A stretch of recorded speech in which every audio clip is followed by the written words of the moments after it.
Bonjour à tous, alors on se retrouve ensemble aujourd'hui pour faire une petite vidéo sur les 10 jours de méditation que j'ai fait récemment. Je me suis demandé si j'allais faire une vidéo ou non dessus. Et la conclusion que j'en ai eue, c'est que certaines personnes étaient intéressées, m'avaient demandé à ce que je le fasse. Donc voilà, je prends plaisir, je le fais. Comme c'est une chaîne qui est à la base faite pour parler de business, je vais quand même faire des petits rapports business avec notamment les leçons business que j'en ai appris. Et pourquoi est-ce que ce cours est peut-être probablement le meilleur chef-d'œuvre, la meilleure œuvre d'art d'infoprenariat qui ait jamais été fait. Donc voilà, restez un peu. Je vais commencer par vous expliquer très rapidement comment est-ce que ça se passait techniquement. Puis à la fin, on ira vraiment sur mon ressenti et ce que ça m'a apporté en termes de life goal et de bonheur en général. Donc, la première question que les gens se posent en général, c'est pourquoi est-ce que j'ai fait ça.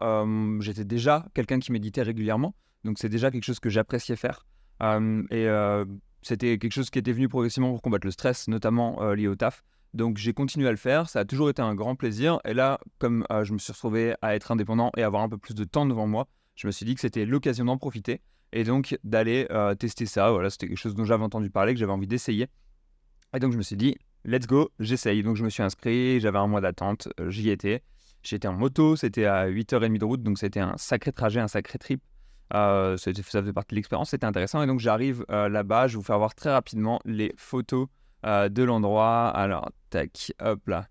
Et donc là, les photos de l'endroit, alors j'ai dit que c'était digne d'une prison suédoise, c'est un peu ce que je disais à mes potes. Donc comme vous pouvez le voir, il y a alors vraiment la paillasse quoi. Le lit faisait 5, le matelas 5 cm d'épaisseur, pas de climatisation. Donc voilà, vague de chaleur en plus à ce moment-là, il faisait 40 degrés dans l'endroit. Là, typiquement, voilà, vous avez le coin toilette-douche. On avait des petits pods individuels quand même, donc ça c'est quand même plutôt cool. Qui devait faire à peu près, on va dire 6, 7, 6 mètres carrés, peut-être quelque chose comme ça. Peut-être un peu plus quand même, allez, 7 mètres carrés, 8 mètres carrés. Peut-être pas 9, mais dans ces eaux-là. Donc voilà, le camp était composé de 75 personnes en tout, donc avec les hommes et les femmes qui étaient séparés. Il y avait 60 femmes à peu près et une petite quinzaine d'hommes. Et on était trois farangues, trois étrangers chez les hommes et une étrangère chez les femmes, une européenne chez les femmes.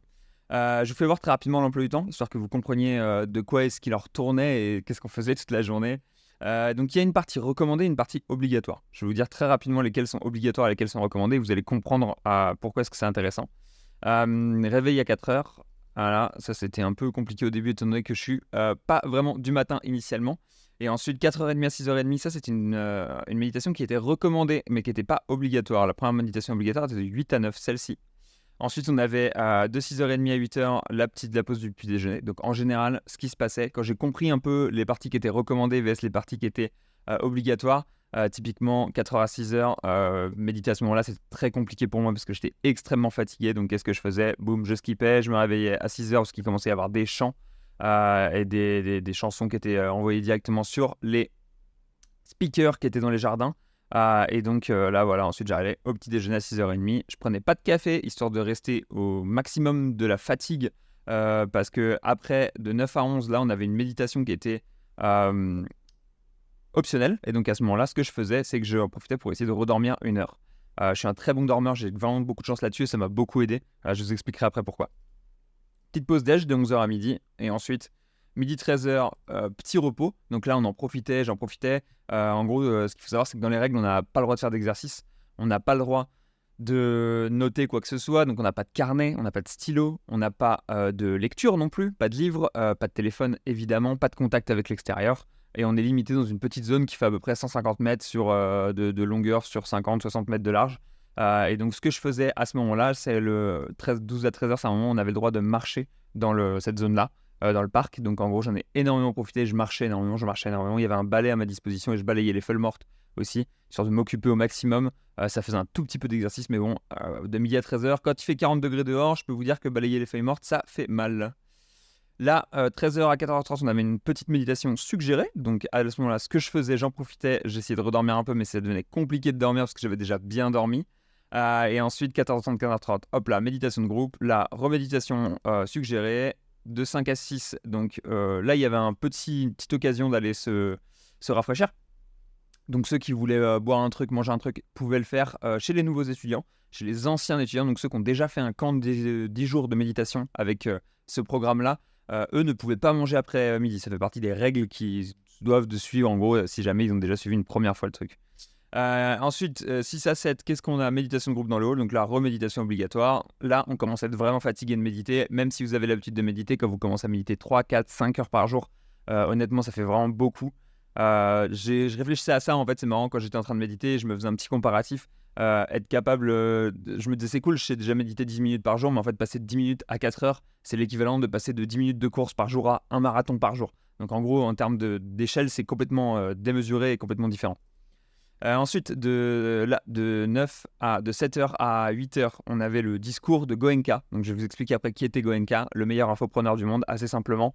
Et ensuite, on repartait en méditation, posé tranquillement. Et ensuite, à 21h, on pouvait aller dormir. Donc, moi qui dors très facilement, beaucoup de chance. 21h, je pouvais aller dormir. 21h30, je dormais et je me réveillais le matin à 5-6h.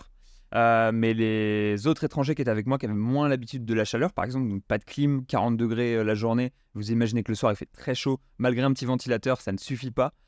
Donc, qu'est-ce qui se passait? Eux peinaient énormément à dormir le soir, ça a été le plus gros point noir pour eux, c'est la douleur physique, assez simplement, parce qu'un matelas qui n'était pas adapté, un environnement qui est complètement différent de ce qu'ils ont l'habitude d'avoir, et donc, en gros, ils avaient vraiment beaucoup de problèmes de sommeil, et ensuite, ils avaient beaucoup de problèmes physiques pour méditer, parce que quand on passe 5 heures ou 6 heures par jour en tailleur, si on n'a pas l'habitude, c'est assez violent. Moi, j'ai eu de la chance dans le sens où le sommeil était facile pour moi. La tailleur est aussi facile étant donné que je suis naturellement assez flexible.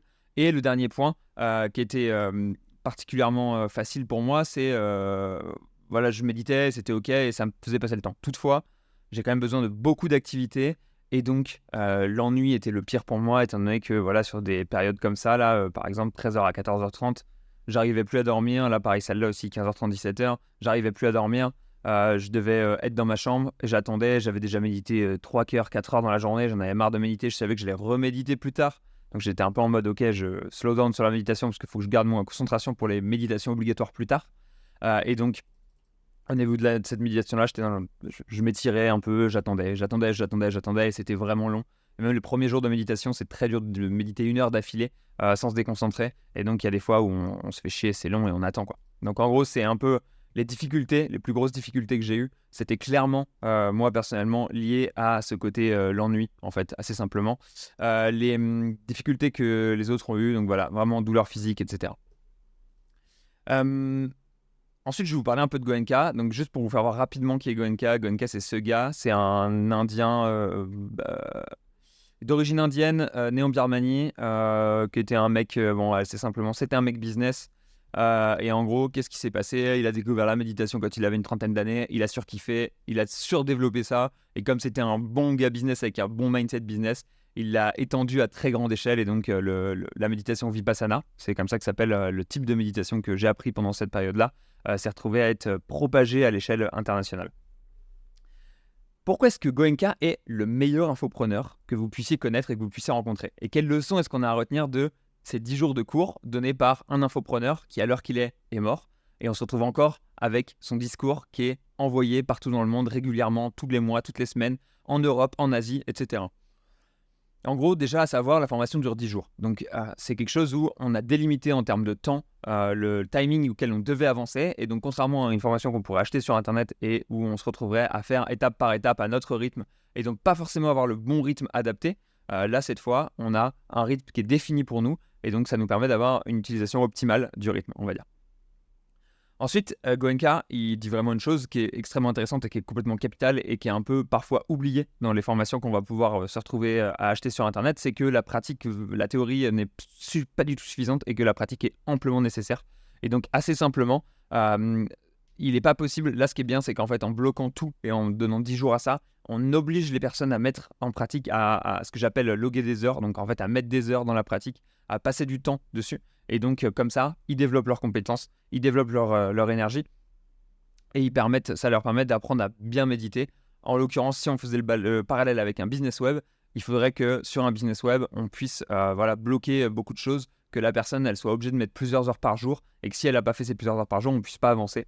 Et ça serait un moyen de fonctionner qui serait intéressant, je pense, mais ça serait assez limitant sur le nombre de personnes. Ensuite, un point qui est intéressant, c'est que évidemment, c'est une association et qu'elle ne fait pas de publicité. Toutefois, elle a des centres et des centres de formation un peu partout dans le monde et ils sont tous pleins, ils sont pleins continuellement et si on veut méditer, faire un cours de 10 jours, il va falloir attendre plusieurs semaines en général. Et donc ça, c'est assez fou parce qu'en fait, pas de publicité, qui est un produit qui est gratuit. Donc en fait, voilà, l'inscription est gratuite et ça fonctionne sur un système de dons que vous ne pouvez pas faire avant d'avoir participé au cours de 10 jours. Et donc, on est sur un produit qui est gratuit. On est sur un produit qui est voilà, envoyé à grande échelle, il n'y a pas de publicité et qui tourne plein pot. Donc toujours très intéressant de se dire, voilà, quand on voit des gens qui vont aller bombarder en pub, est-ce que le produit est si bon que ça, étant donné qu'il y a des produits où on a zéro pub qui tourne très fort avec des semaines d'attente. Ensuite, en termes de quantité d'informations qui nous est donnée, il n'y en a pas énormément finalement. Il y a 10 heures de vidéo, parce que chaque soir on a 1h15 de vidéo. Donc on est à peu près sur 10 heures de vidéo, et en audio, au moment où il parle dans les audios, avant le début des méditations, je pense qu'on est à peu près sur 10 heures d'audio. Donc assez intéressant de se dire que en seulement 10 heures d'audio, 10 heures de vidéo, on a de quoi remplir un programme de 10 jours extrêmement dense et d'avoir des bénéfices qui sont super forts pour la santé. Donc c'est très intéressant de se dire qu'on n'a pas besoin d'avoir une formation qui soit super dense en information, enfin dense si, mais pas avec des quantités d'informations ou du moins une quantité de temps de théorie qui soit énorme pour pouvoir réussir à avoir des bénéfices si on allie ça avec de la pratique et qu'on donne la bonne information au bon moment. Enfin, comme je vous l'ai dit plus tôt, c'était un système sous forme de don. Donc en fait, typiquement, on n'a pas le droit de payer tant qu'on n'est pas arrivé au 10e jour. Et ensuite, à partir du moment où on a rempli un cours complet, on a le droit de commencer à payer. Goenka met ce système en place pour éviter que les gens se sentent comme des clients et qu'il y ait un esprit de renonciation, où en fait on soit nourri aux fruits du don des autres personnes, histoire d'avoir un petit côté un peu genre on renonce à toutes nos possessions, et c'est assez intéressant. On peut le faire pendant 10 jours, donc voilà. C'était un peu l'idée qu'il avait derrière, que je trouve une bonne idée, parce qu'en fait on se retrouve à manger ce qu'on nous sert dans l'assiette, et puis on n'a pas le choix, quoi. De toute façon, c'est comme ça. La nourriture est végétarienne d'ailleurs, pour ceux que ça intéresse. Elle était plutôt bonne, moi en l'occurrence, de la nourriture thaï qui était assez intéressante. On sait jamais trop ce que c'est, étant donné qu'on n'a pas le droit de parler aussi, hein. C'est une méditation qui est silencieuse. On peut pas demander aux gens qu'est-ce que c'est. Et même si il y a beaucoup de gens qui se retrouvent ensemble, en fait, on se retrouve toujours à être ensemble sans se regarder, sans se parler. C'est vraiment une demande de leur part. Ça permet plein de choses qui sont plutôt positives. Mais voilà, je vous les déraille pas tous les uns avec les autres ce soir. Aujourd'hui, c'est déjà pas mal. Enfin, évidemment, Goenka n'était pas complètement idiot, il était assez business, et donc il faisait des CTA au sein de sa propre formation, à la fin de sa formation notamment, pour auto-alimenter la formation. Donc typiquement, il y a besoin de main-d'œuvre pour que ça tourne, de gens qui vont par exemple servir la nourriture, etc., qui vont aider au niveau détails techniques, etc.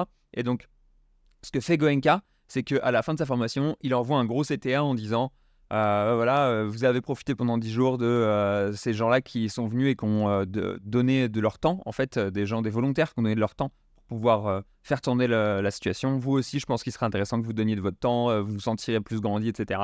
Donc CTA très fort, CTA intéressant. Voilà, quand on fait de la formation, pensez à envoyer du CTA, c'est toujours quelque chose d'intéressant à faire. Et enfin, un truc qui est un peu plus global et théorique et marrant, c'est Goenka se retrouve avec une formation qu'il a enregistrée sur des DVD et qui est encore à l'heure qu'il est distribué, alors que ce gars-là est mort depuis maintenant 10 ans. Donc c'est assez fou, et on pourrait se demander, alors qu'il est, quel infopreneur a un produit qui est si bon, qui sera encore distribué massivement 10 ans après son décès.